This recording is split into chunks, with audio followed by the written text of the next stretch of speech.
नमस्कार, India news Haryana के खास कार्यक्रम में बहुत स्वागत है आपका। मैं हूं आपके साथ रंजना सिंह राठौड़ और आप देख रहे हैं हमारा खास शो आपका डॉक्टर।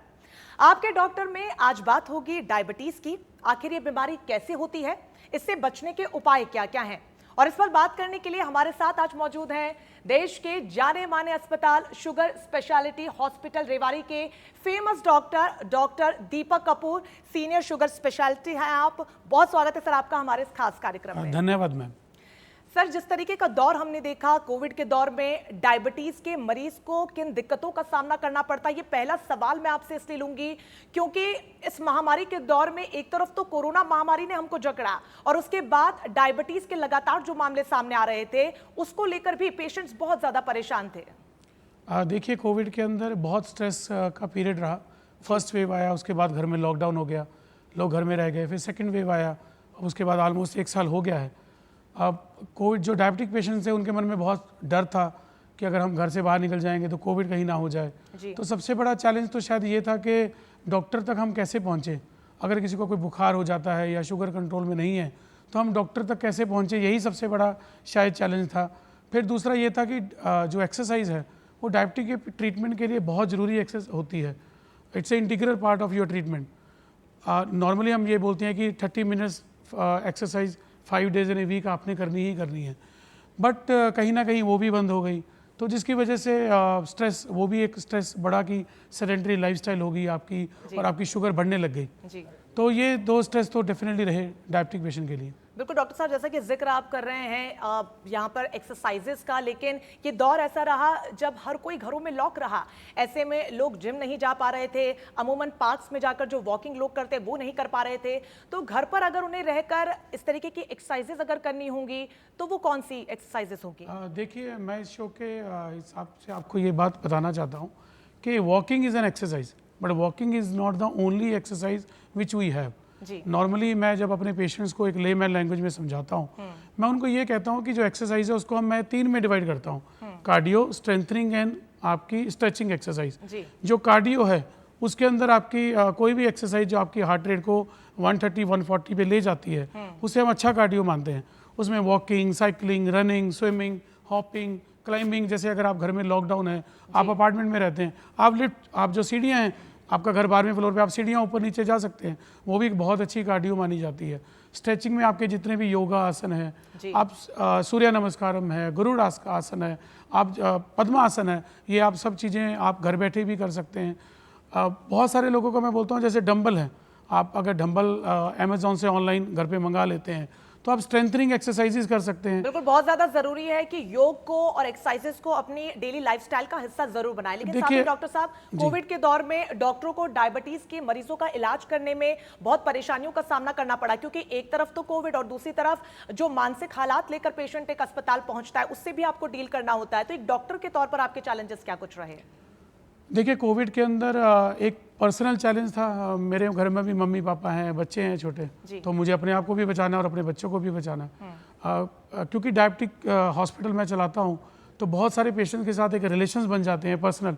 मैंने भी अपने बहुत सारे पेशेंट खोए हैं और एक वो पर्सनल लॉस है जो मैं आपको बता नहीं सकता। कम से कम 15 या 20 पेशेंट्स हैं जो डायबिटिक पेशेंट कोविड या पोस्ट कोविड कॉम्प्लिकेशन में एक्सपायर हुए हैं। फिर कोविड के अंदर जो मेडिकल, अगर मैं कंटेक्स्ट में बात करूं तो बहुत सारे लोगों में स्टीरॉइड्स का इस्तेमाल हुआ है। शुगर्स बहुत ज़्यादा बढ़ी हैं। नॉर्मली मेरे पास व्हाट्सएप पे मैं अपने पेशेंट के साथ टच में रहता हूं। दिन में प्री कोविड 3 या 4 लोग डेली व्हाट्सएप करते थे शुगर की, डॉक्टर साहब हमारी शुगर ये आ रही है, आप इसको करिए। लेकिन कोविड के दौरान में ये नंबर 50, एक बार तो ये नंबर 100-120 भी पहुँचा कि दिन में रोज़ 120 लोग आपको दिन में 3 बार शुगर भेज रहे हैं। तो आपको उनकी इंसुलिन भी याद रखनी है, उस हिसाब से उनकी डोज एडजस्ट करनी है। फिर बीमारी कहाँ तक पहुंची है, जो ज़्यादा सीरियस है उसकी शुगर के टारगेट अलग है। तो ये एक बहुत बड़ा चैलेंज रहा हमारे लिए। बिल्कुल, इन तमाम चैलेंजेस के साथ अगर मरीज नेगेटिव भी कोविड से हो जा रहा था, ठीक होकर घर भी लौट जा रहा था, लेकिन जो पोस्ट कोविड कॉम्प्लिकेशन सर सामने आ रहे थे वो अपने आप में भयावह रहे। खासतौर पर कोविड से संक्रमित होने के बाद डायबिटीज के रोगियों को होने वाली आम परेशानियां क्या कुछ हैं? सबसे बड़ी परेशानी तो जो मुझे लगता है कोविड और नॉन डायबिटिक और नॉन डायबिटिक सब में रही, वो ये रही कि वीकनेस बहुत ज़्यादा आ गई है। थोड़ा सा चलने के बाद सांस फूलने लग गया है। प्राइमरली आपका चाहे लंग इन्वॉल्व हुआ है चाहे लंग इन्वॉल्व नहीं हुआ है, लेकिन एक वीकनेस एक बड़ा कॉमन सिम्टम है नॉर्मली हम एक्सपेक्ट करते हैं पोस्ट वायरल फीवर में, स्पेशली जब ये सीरियस वायरल इन्फेक्शन हो तो ये दिक्कत 2 हफ्ते रहती है, बट अभी जैसे 1-1 महीना हो गया है और मैं एक्सपेक्ट कर रहा हूँ ये पोस्ट जो कोविड जो सिंड्रोम है ये ऑलमोस्ट 5 या 6 महीने वीकनेस रहने वाली है। दूसरा कहीं ना कहीं जो हमारे जो डायबिटिक पेशेंट्स हैं, जो प्री डायबिटीज़ में आते थे, जिनको पहले डायबिटीज़ कभी थी लेकिन बॉर्डर लाइन पे थे, because of the steroid use, because of stress उनकी शुगर डिटेक्ट हो गई तो शुगर के वो मेडिसिन के ऊपर आ गए। जो बहुत सारे लोग मेडिसिन ले रहे थे उनके अंदर स्टीरॉयड्स का वगैरह का यूज़ होने की वजह से उनकी जो बीटा सेल है वो टेम्परेरी या परमानेंट फेलियर हो गया, जिसकी वजह से वो लोग इंसुलिन के ऊपर आ गए हैं। तो हाँ, कुछ लोग जो गोलियों पे नहीं थे वो गोलियों पे आ गए, जो लोग गोलियां खा रहे थे वो गोलियां प्लस इंसुलिन पे आ गए हैं। ये तो कॉम्प्लिकेशन रही है। बिल्कुल, तमाम कॉम्प्लिकेशंस के बीच जिस तरीके से कोविड के दौरान लोगों के जो मानसिक स्ट्रेस की आप बात कर रहे हैं वो अपने आप में कहीं ना कहीं सबसे ज्यादा चैलेंजिंग रहा, मैं समझती हूँ। लेकिन इन सब के बीच डॉक्टर साहब अब फंगस भी आ गया है, जो फंगल इन्फेक्शन है अचानक से उसके बढ़ जाने के कारण क्या कुछ है? 3-4 कारण है प्राइमरी तो, क्योंकि जैसे कि मैंने आपको बोला कि कोविड एक itself is a inflammatory state, तो जिसकी वजह से शरीर आपका एक तो इन्फ्लामेशन, सूजन जिसको आप बोल सकते हैं, सूजन पूरे शरीर पे है, पूरे शरीर के अंदर सभी ऑर्गन्स के ऊपर है, उसकी वजह से शुगर बढ़ गई। फिर स्टीरॉयड्स का बहुत ज़्यादा इस्तेमाल किया गया है, आप रैशनल कहिए या अनरैशनल कहिए, जहाँ पे किसी पेशेंट को ARDS हुआ है वहाँ पे स्टीरॉयड्स बहुत 2-3 हफ्ते भी दिए गए हैं। तो जिनकी जब आपकी बॉडी इम्यूनो कॉम्प्रोमाइज़ हो जाए, स्टीरॉयड शुगर्स आपकी 400-500 के आसपास रहती हों तो उनके अंदर डेफिनेटली फंगल इन्फेक्शंस हमेशा बढ़ जाते हैं। ये कोविड की बात नहीं है, ये किसी भी आम पेशेंट की मैं बात कर रहा हूँ जहाँ पे शुगर ज्यादा हो। ये भी जानना चाहूंगी, अगर डायबिटीज का खास तौर पर कोई मरीज है तो उसमें किस प्रकार के फंगल इन्फेक्शन ज्यादा दिखाई देने के चांसेस होते हैं? देखिए, नॉर्मली तो ब्लैक फंगस के बारे में लोगों ने ज्यादा बात की है। एक्चुअली इसका नाम ब्लैक फंगस नहीं है, इसका नाम म्यूकोरसिला है। ब्लैक फंगस कुछ और चीज होती है। ब्लैक इसलिए बोला गया क्योंकि ये ब्लड वेसल्स को ब्लॉक कर देती है, जिसकी वजह से एरिया काला पड़ जाता है, इसलिए इसका नाम ब्लैक फंगस दिया गया। बट मुझे ऐसा लगता है कि लोगों को व्हाइट फंगस के बारे में, जो कैंडिडा एल्बिकन इन्फेक्शंस हैं जो यूरिन के अंदर आते हैं, उनके बारे में शायद ज़्यादा सोचना चाहिए। अगर आपका यूरिन बार बार आता है, यूरिन में जलन रहती है या यूरिन के लिए आपको भाग के जाना पड़ता है, तो कहीं ना कहीं आपके यूरिन में इन्फेक्शन है। अगर शुगर कंट्रोल में नहीं है तो प्राइमरीली व्हाइट फंगस होने के चांसेस बहुत ज़्यादा है, जिसका आपको प्रॉपर इलाज कराना चाहिए। बिल्कुल, बहुत ज़्यादा ज़रूरी है कि सही समय पर सही इलाज आप लें, जिससे कि आप स्वस्थ पूरी तरीके से हो सके, क्योंकि बहुत ज़्यादा जो जागरूकता की कमी है डॉक्टर साहब, कहीं ना कहीं उसे भी देखा गया है। और यही वजह है कि बहुत ज़्यादा डॉक्टर से कंसल्ट न करके लोग घरों पर ही अपने जो घरेलू उपाय हैं उन्हें ही इस्तेमाल करते हैं, या फिर जो तमाम इक्विपमेंट्स अवेलेबल आजकल मार्केट में है उसका इस्तेमाल करते हैं। खासतौर पर शुगर के लेवल को नापने के लिए ग्लूकोमीटर का लोग इस्तेमाल करते हैं। आपसे जानना चाहूंगी डॉक्टर कपूर की टेस्टिंग के लिए ग्लूकोमीटर पर क्या पूरी तरीके से भरोसा किया जा सकता है? जी, ग्लूकोमीटर एक बहुत अच्छी चीज़ है। एक्चुअली ग्लूकोमीटर के बारे में बहुत कम लोग बात करते हैं। जी। घर में कर सकते हैं, इमीडिएटली रिपोर्ट आ जाती है, सस्ता पड़ता है, दर्द भी कम होता है। ग्लूकोमीटर के ऊपर आपको रिलाई करना चाहिए, प्रोवाइडेड आपको ये बात मालूम हो कि ग्लूकोमीटर स्क्रीनिंग के लिए यूज़ होता है। सपोज आपने आपको डायबिटीज़ नहीं है और आपने ग्लूकोमीटर में शुगर चेक की, आपकी शुगर ज़्यादा आ गई, तो आपको वैलिडेट करने के लिए कि मुझे शुगर है कि नहीं है, कंफर्म करने के लिए और भी टेस्ट कराने। ऐसा नहीं है कि ग्लूकोमीटर में शुगर ज़्यादा आ गई आपने दवाइयाँ लेनी शुरू कर दी। दूसरा ये है कि ग्लूकोमीटर में 10% एरर आती ही आती है। अगर आपकी शुगर 100 दिखा रहा है ग्लूकोमीटर, तो आपकी शुगर 90 और 110 के बीच में है। इसलिए कई बार ऐसा लोग कंप्लेन करते हैं कि डॉक्टर साहब मैंने 3 उंगलियों में इकट्ठी शुगर चेक की और उसमें अलग अलग रीडिंग आ गई। आपको ये बात समझना है, जो भी रीडिंग है उसमें 10% एरर हमेशा रहती ही रहती है। तो अगर आपकी शुगर 100 आ रही है, इसका मतलब आपके ब्लड में शुगर 90 और 110 के बीच में है। जो बीइंग है डॉक्टर, मुझे कोई फ़र्क नहीं पड़ता। मेरे पास अगर कोई पेशेंट आता है जिसकी शुगर 100 है, मुझे लगता नहीं है कि मेरी मैनेजमेंट कोई चेंज होने वाली है, तो प्लीज़ ग्लूकोमीटर का इस्तेमाल कीजिए। और आप घर में कर सकते हैं, आपको कोविड टाइम में हॉस्पिटल जाने की जरूरत नहीं है। मैं समझ पा रही हूँ आपकी बातों से, आप ये कहना चाहते हैं ये बॉडी टाइप पे वेरी करता है और साथ ही एज ग्रुप भी एक इंपॉर्टेंट रोल इसमें प्ले करता है?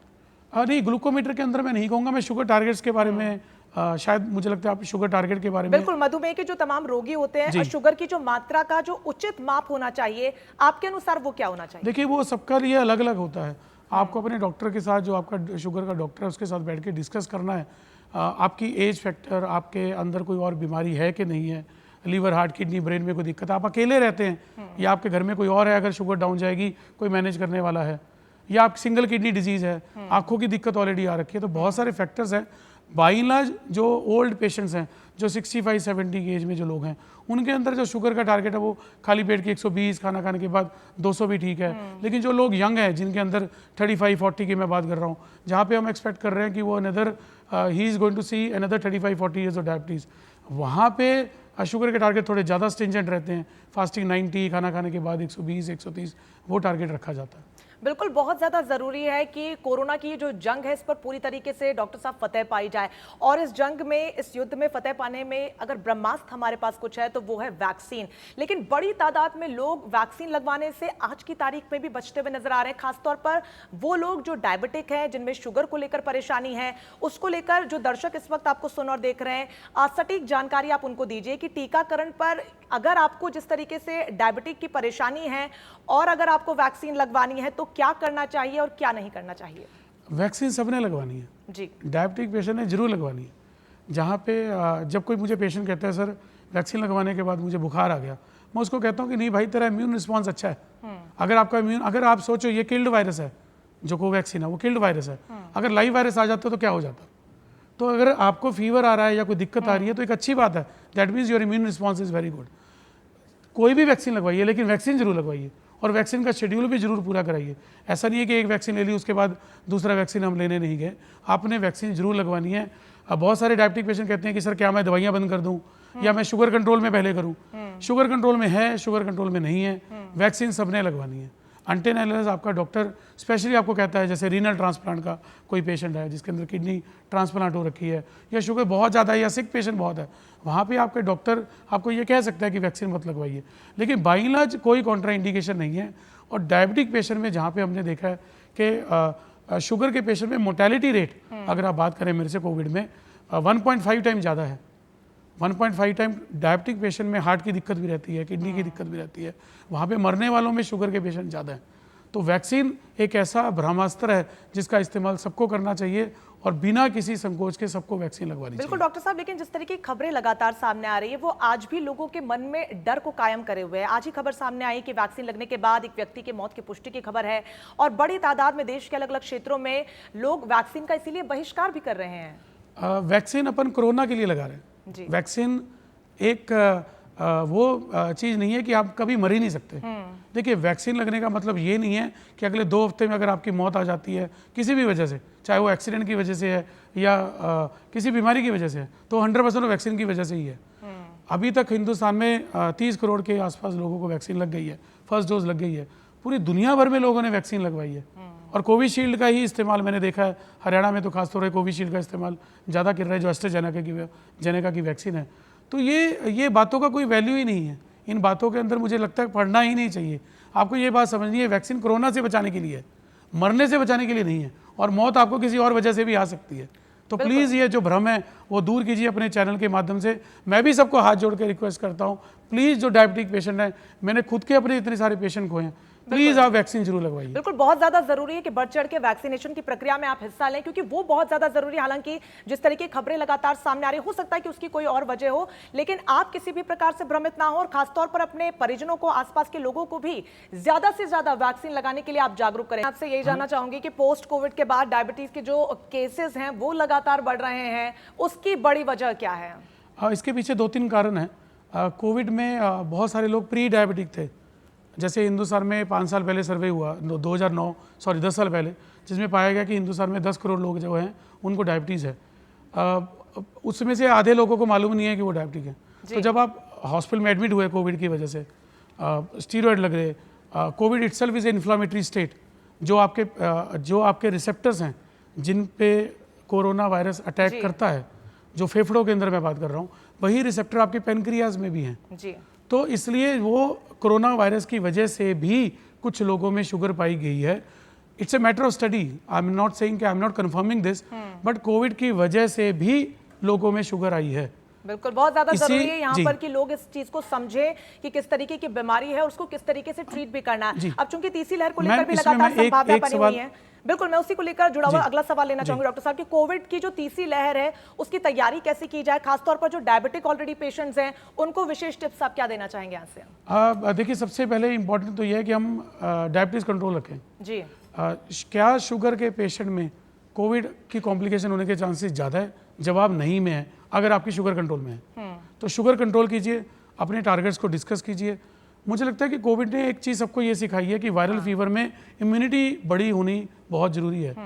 मैंने देखा है हिंदुस्तान में बहुत लोगों में काढ़ा को, आयुर्वेदा चीज़ों को बहुत ज़्यादा सपोर्ट किया गया है, पर मुझे ऐसा लगता है कि एक्सरसाइज को हमने कहीं ना कहीं पीछे छोड़ दिया है। एक्सरसाइज सबसे बढ़िया तरीका है अपनी इम्यूनिटी बूस्ट करने का। आपने अगर देखा हो कोविड की लहर में, सेकंड लहर में किसी एथलीट की डेथ नहीं हुई है, अगर आप नोटिस करें कोई भी स्पोर्ट्स पर्सन की डेथ नहीं हुई है शायद। तो इसलिए अपनी एक्सरसाइज पे फोकस कीजिए, रेगुलर एक्सरसाइज कीजिए, अच्छी धूप, अच्छी हवा, आधा घंटा रोज भागना, पसीने पसीने होकर घर आना। तो डॉक्टर साहब, एक सवाल ये भी लगातार जहन में आ रहा है कि कोविड में ही डायबिटीज के जो पेशेंट्स हैं उनमें बढ़ोतरी देखने को मिली है, वो आखिरकार क्यों हुआ, उसका बड़ी वजह इसके पीछे 2-3 कारण है। एक तो ये है कि बहुत सारे पेशेंट प्री डायबिटिक थे जो डायबिटीज डायग्नोज हो गया हॉस्पिटल में एडमिट होने के बाद। दूसरा कारण इसका ये है कि जो कोरोना है वो खुद ही एक इन्फ्लामेटरी स्टेट है, और जो जिस रिसेप्टर्स पे ये बाइंड करता है, ये वही रिसेप्टर जो फेफड़ों में है वही पेनक्रियाज में भी है जहाँ पे आपकी इंसुलिन बनती है।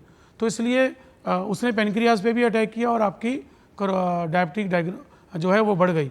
तीसरा ये है कि कोविड के अंदर बहुत डॉक्टर्स ने, जैसे लोगों ने भी ओवर द काउंटर स्टीरॉइड्स का इस्तेमाल किया। स्टीरॉइड्स आपके बीटा सेल जो इंसुलिन बनाते हैं उनके अंदर टेम्परेरी या परमानेंट फेलियर कर देते हैं, जिसकी वजह से बहुत सारे लोग जो हैं वो डायबिटिक हो गए या इंसुलिन पे आ गए। इसमें मैं आपको एक बात और भी कहना चाहूँगा, छोटी सी बात है। बच्चों के अंदर क्योंकि हमें कोविड नहीं देखा, इसके पीछे ये कारण शायद ये रिसेप्टर्स हैं, जो ER रिसेप्टर जिनकी मैं बात कर रहा हूँ कि जो फेफड़ों में है वही पेनक्रियाज में है, वो बच्चों के अंदर डेवलप नहीं है।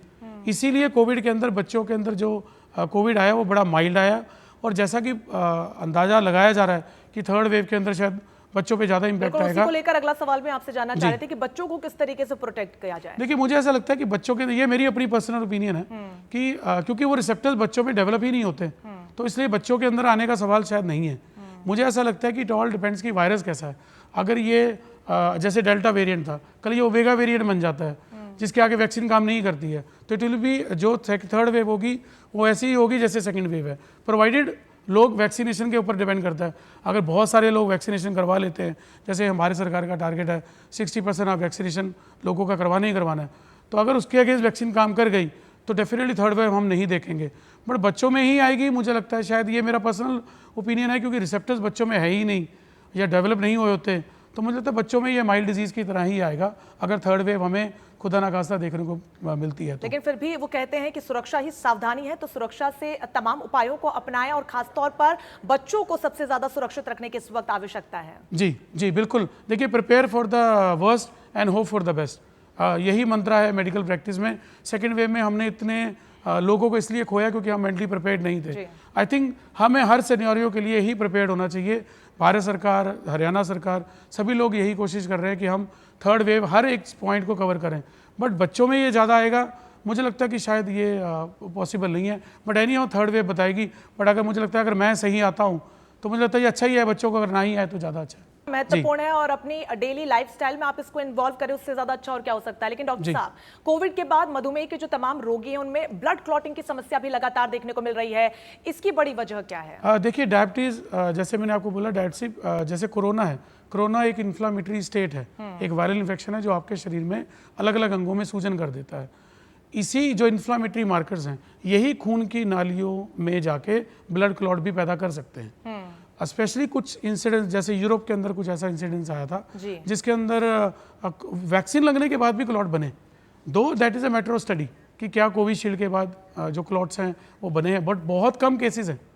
बट कोविड एज सच भी ब्लड क्लॉटिंग कर सकता है जी। और ये आपको बात समझना है, ये एक जो पेनॉर्मा है, ये जो वायरल सिंड्रोम का ही एक हिस्सा है। तो जिनके अंदर सीवियर कोरोना इन्फेक्शन आया है उनके अंदर ब्लड थिनर्स का इस्तेमाल किया गया है, और अगर आपके डॉक्टर ने आपको एडवाइस किया है कि आपने 5 या 6 महीने के लिए ब्लड थिनर लेने हैं तो आपको ब्लड थिनर लेने चाहिए। बिल्कुल, बहुत ज़्यादा ज़रूरी है कि डॉक्टर के एडवाइस पर ही आप आगे की ट्रीटमेंट का जो भी प्रोसेस है उससे कंप्लीट करें, और हाँ, पूरे प्रोसेस को ज़रूर कंप्लीट करो। किसी भी प्रकार से आपको घबराने की आवश्यकता नहीं है, क्योंकि मानसिक रूप से अगर आप स्वस्थ हैं तो मैं समझती हूँ कि फिजिकली भी आप जल्द ही फिट हो जाएंगे। अगर नहीं है, बाकी तो एक्सरसाइज आप करते रहिए। बहुत शुक्रिया डॉक्टर साहब आपका हमारे साथ जुड़ने के लिए और हमारे दर्शकों को सटीक जानकारी देने के लिए। आपका बहुत बहुत धन्यवाद। तो आपके डॉक्टर में हम इसी तरीके से गंभीर बीमारियों पर चर्चा करेंगे। साथ ही चर्चा में देश के जाने माने अस्पताल शुगर स्पेशलिटी हॉस्पिटल रेवाड़ी के डॉक्टर हमारे साथ मौजूद थे, जिनसे हमने जाना कि किस तरीके से शुगर की बीमारी पर कंट्रोल किया जाए। तमाम सवालों के जवाब हमने लिए और उम्मीद है कि इसी तरीके से आने वाले एपिसोड्स में भी आपकी जो तमाम समस्याएं उनको हम